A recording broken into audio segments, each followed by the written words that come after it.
Hola, ¿qué tal, queridos amigos de Tres Arroyos? Antes que nada, quería agradecer la invitación de Alejandro y de la gente de ahí del lugar por la invitación para poder acercarme o acercarnos a ustedes para poder contarles un poco acerca de la realidad del acompañamiento terapéutico, de qué es el acompañamiento terapéutico, y algunas cuestiones con respecto a la legalidad.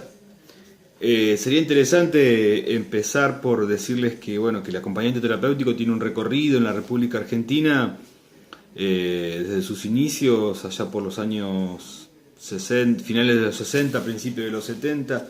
Hay una conceptualización de sus orígenes bastante compleja, dividido en cuanto a la génesis del acompañamiento terapéutico. Algunos la ubican de la mano del doctor García Badaraco en el sur, en unas experiencias de hospitales abiertos que han ido pasando hasta terminar en las experiencias de hospitales abiertos de la provincia de San Luis, de la mano del doctor Pellegrini. Algunos otros lo ubican de la mano del doctor Eduardo Calina, en la especificidad de la privada, de la clínica de las adicciones, en donde está documentado por dos psicólogas que han trabajado con el doctor Calina, Silvia Resniski y Susana Curas de Mauer, en los cuales ellas ubican el inicio del acompañamiento terapéutico denominado, en una conceptualización denominada como amigo calificado.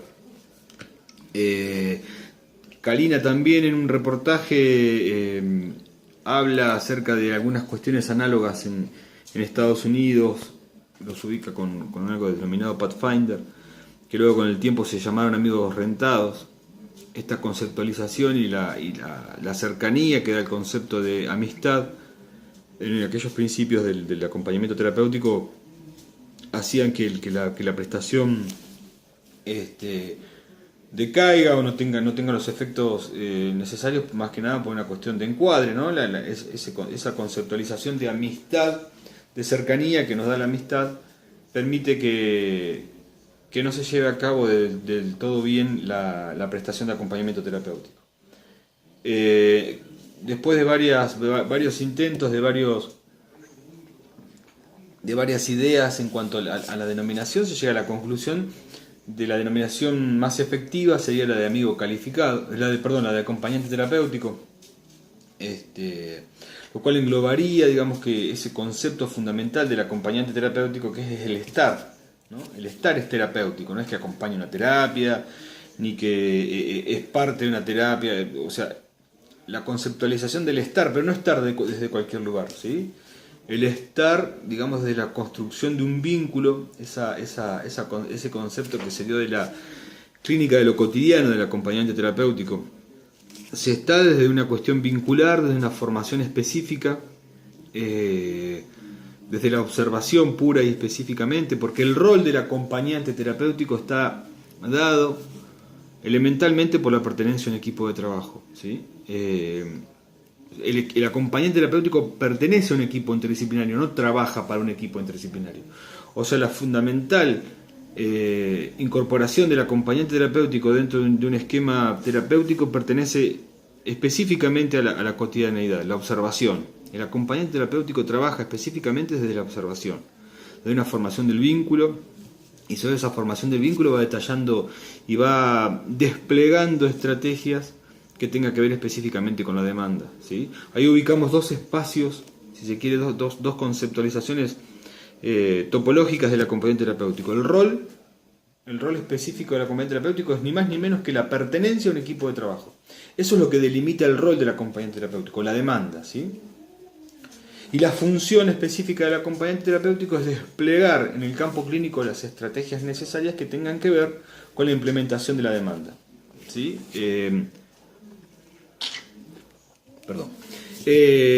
Elementalmente es eso. Rol y función están delimitados por esto. El rol pertenece a un equipo de trabajo, es la pertenencia a un equipo de trabajo, y la función es el campo clínico específico del acompañante terapéutico. Tarea que no, la especificidad del acompañante terapéutico se basa elementalmente en estas cuestiones que tienen que ver con lo cotidiano, con lo diario, pero no con lo asistencial. Un acompañante terapéutico no va a cambiar pañales, ¿sí? lo fundamental y elemental de la incorporación del acompañante terapéutico es que construye ese estar, ese día a día, lo va construyendo a partir de la observación. Lo que observa indefectiblemente lo va a volcar en el campo clínico, que ese es el espacio, digamos, el equipo interdisciplinario, ese es el espacio en el cual se produce el análisis del caso, ¿sí? No en el campo clínico. Nosotros no podemos en el campo clínico, mientras observamos, analizar lo que estamos observando. No es tarea del acompañante terapéutico. Como tampoco es tarea del acompañante terapéutico realizar funciones específicas que tienen que ver con la asistencia. El acompañante terapéutico no es una prótesis en la vida de un paciente. El acompañante terapéutico no trabaja con la falta de un paciente, sino trabaja con lo que tiene, ¿sí? O sea, trabaja acentuando las potencialidades que tiene la persona. No trabaja con la... O sea, la pregunta siempre es, ¿un acompañante terapéutico da de comer? Y la pregunta es, depende. Si hoy le da de comer, mañana hacemos de comer juntos y pasado la persona acompañada come sola, por sí sola, sí, porque eso tiene que ver con una cuestión evolutiva, si se quiere, entre comillas, de ese estado pasivo que es una persona que está barrada indefectiblemente por la discapacidad. Ahora, si todos los días el acompañante terapéutico tiene que ir a una hora determinada para darle de comer, no es función específica del acompañante terapéutico, porque si no su tarea sería subsumida simplemente a dar de comer, ¿sí?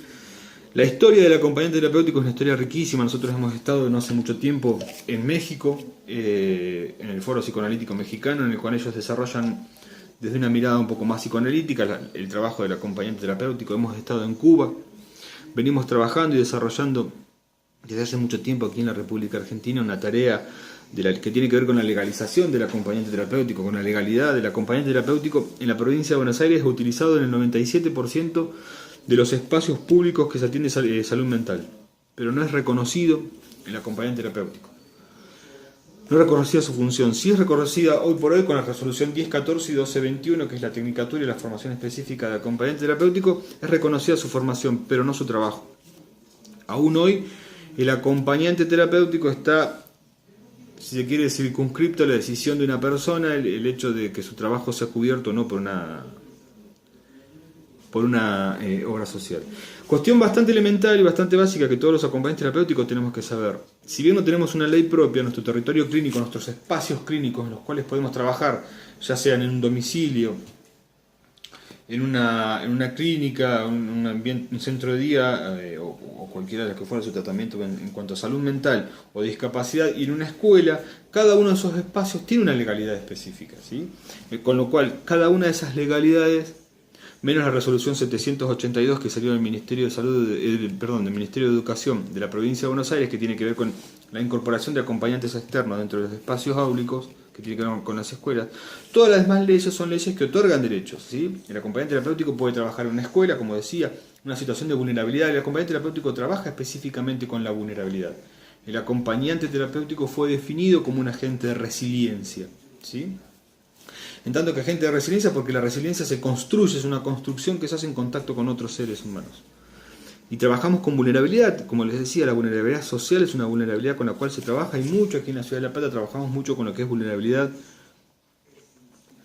con lo que tiene que ver con niños y adolescentes, que es la ley provincial 13298, que es la ley de derechos de niñez y adolescencia.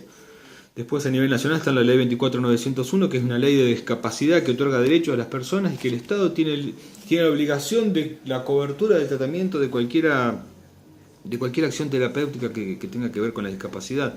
Y específicamente, no hace mucho tiempo, la ley 26657 incorpora, entre todos sus derechos, el derecho de las personas con padecimiento mental, así denomina la ley a los pacientes, ya no se llaman más pacientes, sino personas con padecimiento mental, el derecho, decía, de las personas a tener un acompañante terapéutico, ¿sí? El artículo 12, capítulo 5, habla específicamente de la prohibición de negar de dar mayor cantidad de medicación a una persona con la idea de suplir la presencia de un acompañante terapéutico. Dice específicamente, con la idea de suplir la presencia de un acompañante terapéutico. Nos ubica la ley de salud mental en dos espacios fundamentales. Uno, en trabajadores específicos de la salud mental, porque habla de personas con padecimiento mental, ¿sí? Nosotros no trabajamos con una patología. Es muy común ver que se dan seminarios específicos de acompañamiento terapéutico especialista en TGD o en psicosis. No nos sirve de absolutamente de nada a nosotros. Nosotros trabajamos con una construcción, trabajamos con ese concepto que se llama biopsicosocial. Trabajamos con un individuo en conceptos indivisibles. No podemos dividir una persona y el acompañante terapéutico trabajar a esa persona por pedazos. Tenemos que trabajar con una persona en todo, en su totalidad, en su espacio donde va a ser insertado, que tenga que ver también con su patología, pero además tenga que ver con lo que está atravesado psicológicamente. La discapacidad hizo en la persona esa determinadas cosas, ¿sí? Y con eso es lo que vamos a trabajar. No con la discapacidad, no vamos a trabajar con la psicosis, vamos a trabajar con un psicótico. La diferencia es eso, es una persona que además un montón de cosas padece la psicosis. Entonces el acompañante terapéutico fue incluido en la 26657 y a nosotros nos ubica como trabajadores de la salud mental por esta cuestión. Primero por el cambio de paradigma de paciente a persona con padecimiento mental. Eso es fundamental para nosotros. En tanto que personas con padecimiento mental, ese padecer mental tiene que ver con una vulnerabilidad. Nos ubica en un lugar específico, ¿sí? De trabajadores de la vulnerabilidad. Pero a su vez también la 26657 habla de la especificidad del abordaje de la persona con padecimiento mental de manera interdisciplinaria. O sea, también nos ubica a nosotros, acompañantes terapéuticos, pertenecientes a un equipo interdisciplinario. O sea, nos ubica también en nuestro rol. Es fundamental poder saber estas cosas, porque el día de mañana, cuando seamos profesionales, si aún no está todavía reglamentada la legislación nacional, como venimos luchando desde muchos sectores para que así lo sea, va a haber una legalidad que nos precede, ¿sí? Yo le digo, si trabajamos en una escuela, obviamente está la resolución 782 que habla específicamente de acompañante asistente externo. O sea, ya la escuela nos permite a nosotros ingresar adentro de sus espacios. O sea, no es capacidad de una obra social el decir si cubre o no. Es obligación del Estado otorgarle los derechos a las personas con discapacidad, a las personas con salud mental, con lo que fuera, ¿sí? Porque esos son leyes que otorgan derechos. No puede una obra social negar un derecho, ¿sí? Es anticonstitucional. Si eso pasase, lo que tenemos que procurarnos es una negativa por escrito, llamar a la Superintendencia de Salud, y la Superintendencia de Servicios de Salud nos va a decir qué es lo que tenemos que hacer.